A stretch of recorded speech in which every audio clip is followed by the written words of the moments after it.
สิพาพี่น้องมาเบิ่งสถานที่ลับๆที่พัฒนาที่สุดในเขตนี้พี่น้องมันจะเป็นบ่อนที่พัฒนากลางภูเขาพี่น้องที่แบบสถานที่นี้จะมีแต่เฉพาะคนที่ร่ำรวยพี่น้องมาอยู่นี่พี่น้องเดี๋ยวสิพาพี่น้องขี่เข้าไปพี่น้องมันจะเป็นอยู่กลางเขากลางป่ากลางดงพี่น้องแต่พัฒนาที่สุดอยู่แถวนี้พี่น้องเดี๋ยวสิพาพี่น้องเข้าไปเบิ่งสถานที่นี้อยู่ประเทศลาวพี่น้องสิพาพี่น้องเข้าไปรับชมเบิ่งแต่อันนี้ถ้าเป็นทางเข้าพี่น้องเบิ่งแต่เขตทางเข้าไปด้วยรถจักรเขาเนี่ยแหละมื้อนี้พี่น้องเดี๋ยวเขาสิขี่เข้าไปประมาณ10 กิโลพี่น้อง10 กิโลพอจะไปเห็นสถานที่แบบที่มันสวยงามอีหลีพี่น้องเดี๋ยวเขาสิพาเข้าไปเบิ่งว่ามันมีอย่างอยู่ในพี่น้องเนาะแต่อยู่ในแท้ๆเขาบ่สามารถสิเข้าไปถ่ายได้แต่เขาสิถ่ายแบบสถานที่เข้าไปให้เบิ่งพี่น้องเด้อสถานที่นี้เพื่อคนที่ FC พี่น้องที่อยู่เมืองไทยที่ตามรับชมพี่น้องมื้อนี้เขาก็สิออกจากทุ่งไร่ทุ่งนาเข้ามาเพื่ออยู่สถานที่นี้เขาสิพาพี่น้องเข้าไปรับชมเด้อตอนนี้เขาก็สิเริ่มสตาร์ทเข้าไปจากประตูโขงเข้าไปในพี่น้องผู้ใดอยู่จอมภูผู้ใดพี่น้องพูนบ่อนะพูนประมาณ10 กิโลหรือ8 กิโลนี่แหละพี่น้องเดี๋ยวมื้อนี้สิพาพี่น้องขี่เข้าไปเบิ่งว่าเขตนี้ที่ต่างจากบ้านนอกเขานี่หลายพี่น้องแต่ครับบ่ได้ห่างไกลจากบ้านเขาพี่น้องอยู่มุมมอบ้านเขานี่แหละพี่น้องห่างจากบ้านเขาออกมาอยู่ประมาณ6 หลักพี่น้องเดี๋ยวมื้อนี้สิพาเข้าไปรับชมพี่น้องออกจากทุ่งไร่ทุ่งนาเด้อมื้อนี้นะคลิปขออนุญาตอยากให้พี่น้อง FC เมืองไทยได้เห็นมีสถานที่แบบลึกลับที่เพิ่นพัฒนาที่สุดแถวนี้พี่น้องเอาไปด้วยรถจักรเขาเนี่ยพี่น้องนี่สายเดียวคือเก้าพี่น้องนี่จะมีแต่คนรวยๆพี่น้องเข้าไปนี่นะสิไปถามเพิ่นที่ให้ไปบ่เข้าไปในนี่พี่น้องมันจะมีพนักงานยามเลยจะพาขี่เข้าไปในเลยพี่น้องนี่เส้นทางนี่ผมว่าแถวนี้ถือว่าบุมีไทยมาเทียบได้เลยพี่น้องเลยได้หักบอนจุดที่สถานที่แท้ๆแล้วมันอยู่กลางภูเขาเลยพี่น้องเดี๋ยวมันสิพาเข้าไปครับชมขี่รถไปน้ำกันเด้อพี่น้องเลยฝากเป็นกำลังใจเด้อคลิปนี้จะเอ็ดเป็น2 MP พี่น้องคลิปนี้จะแม่นการเข้าไปพี่น้องเป็นเส้นทางที่เขาชี้ท้ายเส้นทางเข้าไปพี่น้องเกณฑ์นี้ถือว่าอยากเห็นแบบว่าเส้นทางมันต่างจากบ้านเขาหลายพี่น้องหรือว่าแถวนี้บ่มีบ้านคนแต่หักพัฒนาพี่น้องจุดที่เพิ่นตั้งอยู่แมนอยู่กลางภูเขาพี่น้องเอาถ้าผู้ใดที่เคยเข้ามาครับชมกะแมนถ้าผู้ใดที่เคยมาสถานที่นี้กะบ่เป็นอย่างเมื่อนี้เขาสิถ่ายให้เบิ่งพี่น้องเส้นทางถือว่ายังสวยงามแต่ถ้าเพื่อผู้ที่ยังบ่เคยได้มาพี่น้องเดี๋ยวเขาสิถ่ายให้เบิ่งเด้อเอาสิคอยขี่เพื่อลมมันจะบ่พัดแห้งพี่น้องหรือว่าอันนี้จะเป็นแบบอีกสถานที่หนึ่งที่เฉพาะแต่คนรวยๆพี่น้องเพิ่นเข้ามาเที่ยวมาชมพี่น้องแต่คนบ้านนอกบ้านนาเขาก็มีเฉพาะที่ผู้ที่ไปไกลมาซื่อๆพี่น้องแต่คนที่รวยๆเท่านั้นที่จะเข้าไปในแห่งใดพี่น้องมาเบิ่งว่าสถานที่นี้อยู่ไสเดี๋ยวเขาสิบอกท้ายคลิปเด้อพี่น้องเด้อว่าสถานที่นี้ตั้งอยู่ไสเพราะว่าอยากให้พี่น้องเป็นกำลังใจให้เราในการเดินทางเพราะว่าสถานที่นี้เขาอยากถ่ายให้พี่น้องเบิ่งอยู่เมืองไทยพี่น้องเพราะว่าเขตนี้มันพัฒนาอีหลีเพราะว่าจะเป็นเส้นทางหรือว่ามีไฟเยืองทางไปมาสะดวกสบายในยามค่ำคืนพี่น้องหรือว่าบ้านคนนี่บ่ค่อยจะมีหลายพี่น้องบ้านคนแต่เขตนี้เฉพาะคนรวยแท้ๆพี่น้องเลยเอาเข้าไปครับชมขี่ไปเลยเด้อพี่น้องเด้อเบิ่งตามเส้นทางไปนำกันเลยเส้นทางก็สิประมาณนี้พี่น้องเส้นทางจะเป็นเส้นทาง2 เลนไปกลับเท่านั้นมีเส้นเดียวนี้สิจะขึ้นไปผู้ใดพี่น้องอยู่ถึงภูเขาผู้ใดเดี๋ยวสิพาไปครับชมว่ามันสวยงามส่ำใดพี่น้องเพิ่นเป็นอย่างเพิ่นจึงไปเฮ็ดจะเลื่อนเครื่องแค่อยู่ถึงครับเนาะเดี๋ยวท้ายคลิปแล้วเขาสิบอกเพื่อผู้ที่ฮู้เพิ่นก็สิฮู้แล้วพี่น้องว่านี่มันอยู่ไส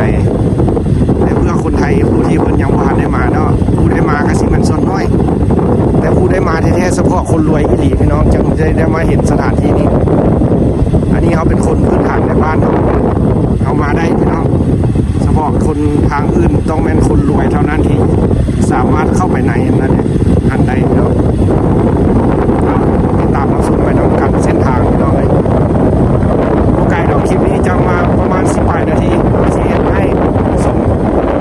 ตั้งแต่เส้นทางเริ่มขึ้นไปเลยพี่น้อง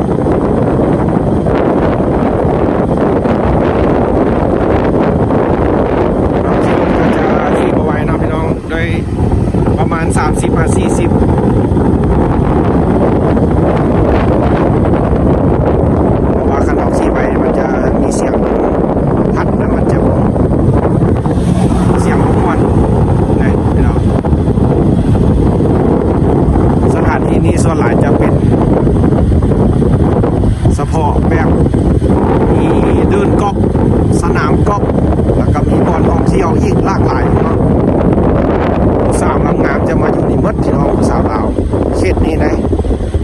มันจะมีเฉพาะคนร่ำรวยมาชั้นซ้ายพี่น้องเลยความสุขของคนรวยจะเป็นสถานที่นี้อันนี้ก็เป็นวิวแรงๆพี่น้องเดี๋ยวพาสับสมเด็กเดี๋ยวนี้ยังมีทุ่งให้ทุ่งนาได้พี่น้องเลย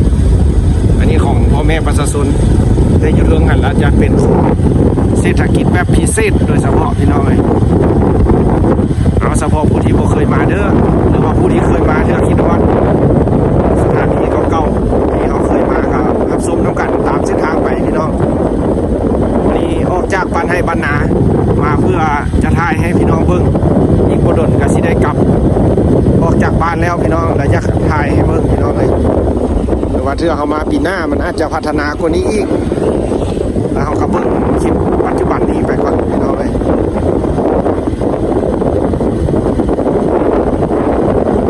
ขอบเส้นทางก็สิมีต้นไม้พี่น้องเลยต้นไม้ตกแต่งด้วยต้นสะฝางแดงแล้วก็มีดอกไฟพี่น้องจะมีรถตู้แล่นพิเศษโดยเฉพาะพี่น้องแล่นตลอด24 ชั่วโมงว่าไปมาสะดวกครับไปผมมีรถส่วนตัวหรือว่าผมอยากขี่รถส่วนตัวพี่น้องเลยก็มาได้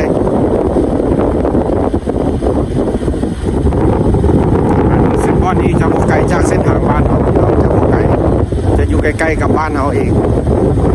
แต่หากเขตนี้มันจะต่างกับบ้านเราเพราะว่าเขตนี้จะเป็นเขตพัฒนาแบบพิเศษเลย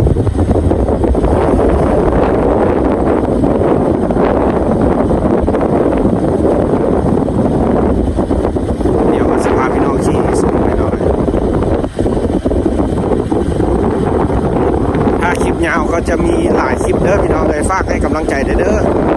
ถ้าคลิปมันยาวเกินเราสิเอ็ดคลิปทุกคลิปเขาจะเอ็ดโบเกิน20 นาทีดอกพี่น้องจะประมาณ10 นาทีหา9 นาทีส่วนหลายคลิปเขาจะมีอยู่ในจำนวน9 นาที10 นาทีพี่น้องเพราะว่าเพื่อผู้ที่เข้ามารับชมเราเป็นการสีสะดวกเนาะต้นไปมันก็บ่สะดวกเลย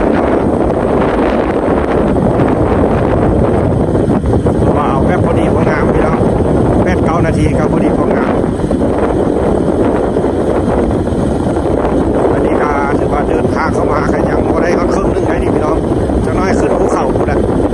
สิพาพี่น้องขึ้นภูเขากูได้พี่น้อง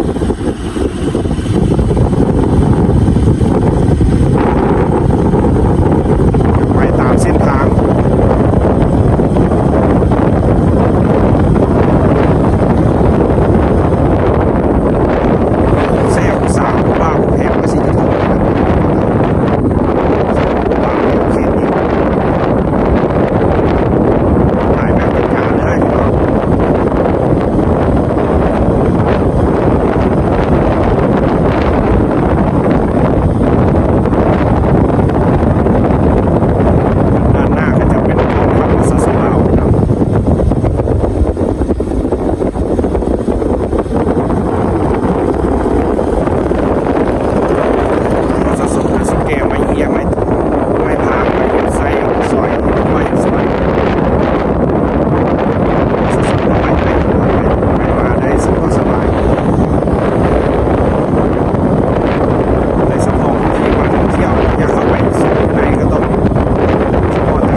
นี่ก็จะเป็นเดินกอบพี่น้องเห็นบอกข้างหน้าเป็นเดินกอบ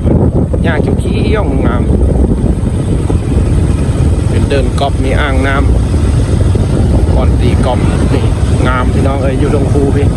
อันนี้ก็เป็นสถานที่กำลังก่อสร้างพี่น้องเป็นแบบที่พักที่เซาโรงแรม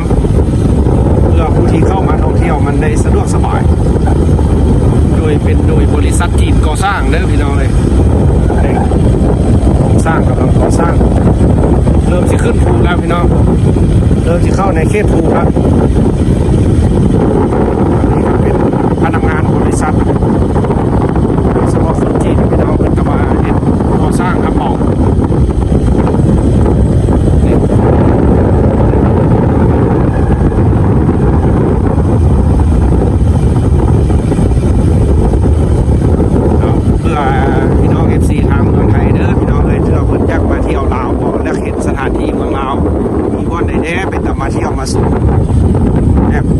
เส้นทางมันสะดวกสบายนะพี่น้อง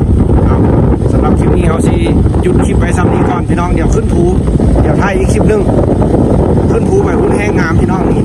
เรากำลังสิขึ้นภูแล้วตอนนี้นะนี่ก็เป็นอีกสถานที่ที่กำลังมาได้ครึ่งทางแล้วพี่น้องเดี๋ยวขึ้นภูไปแล้วเป็นงามที่สุดขึ้นไปอาจจะเป็นแบบที่เราเคยเห็นคลิปอยู่ตรงไร่ตรงนาเขาบอกว่าน้ำเทิงอาจจะมีอ่างน้ำเงื่อพี่น้องอยู่นี่จะขึ้นไปนิดหนึ่งจะเป็นหน้าเขื่อนพี่น้องเขื่อนน้ำเงื่อ1ของแห่งเวียงจันทน์นี่เอาคลิปนี้เอาสิจุดซ้ำนี้เด้อพี่น้องเลยเพื่อผู้ที่เข้ามาชมเพื่อมันคลิปจะบริยาวปานใดพี่น้องอันนี้ก็อีกสถานที่หนึ่งตอนนี้กำลังมอดในสนามกอล์ฟพี่น้องฮะอันนั้นก็จะเป็นเดินกอล์ฟที่คนเข้าไปเที่ยวเฉพาะแต่คนร่ำรวยเด้อพี่น้องเอ้ยคนทุกคนยากหรือว่าบ่ได้มาใกล้ดอกเอาเดี๋ยวเขาขึ้นภูพี่น้องเดี๋ยวเบิ่ง EP ที่2ต่อฝากเด้อพี่น้องสิพาพี่น้องขึ้นไปถึงฮอตจุดมันผู้ใดพี่น้องจุดสุดผู้ใดสถานที่ลึกลับที่อยากพาพี่น้องมาเที่ยวชมเด้อพี่น้องเอ้ยดินแดนลาวที่แบบเขตพัฒนาที่สุดแถวนี้พี่น้องเอ้ยผมมีใส่ท่อแล้วพี่น้องเอ้ยเพื่อคนร่ำรวยโดยเฉพาะ